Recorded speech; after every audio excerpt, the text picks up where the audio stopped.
Zee 24 तास एक पाऊल पुढे। माथाडी कामगारांच्या घरांच्या प्रश्नी आज सत्ताधारी आणि विरोधी पक्षांच्या आमदारांनी सरकार विरोधात विधानसभेत प्रचंड घोषणाबाजी केली।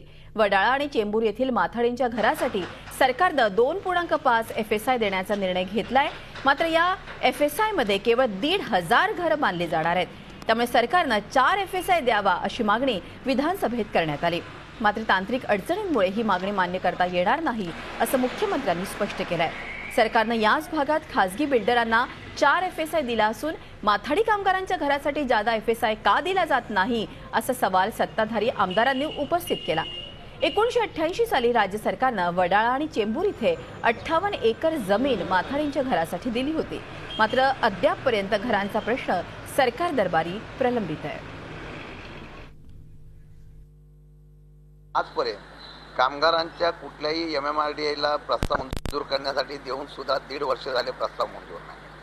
आम्ही 4 FSI मागितल्या, 3,000 घरं तिथं असावी। 45 एकर जमीन दिली होती, त्यामध्ये सगळीकडे अतिक्रमण झाले। 18 एकर जमिनीवर सुद्धा या 45 एकरचा निकष लावून आम्हाला वाढीव FSI द्यावा आणि त्याप्रमाणे 4 FSI बाकीच्या ठिकाणी दिलेला आहे, तो इथं द्यावा अशी मागणी होती।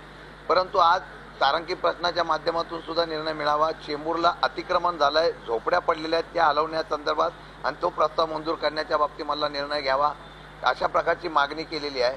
तांत्रिक मुद्दे काढून त्या ठिकाणी ती मंजूर होत नाही हे दुर्दैवाने आहे आणि त्या पद्धतीने आम्ही लक्ष या सदनामध्ये आम्ही वेधलं होतं। झी 24 तास एक पाऊल पुढे।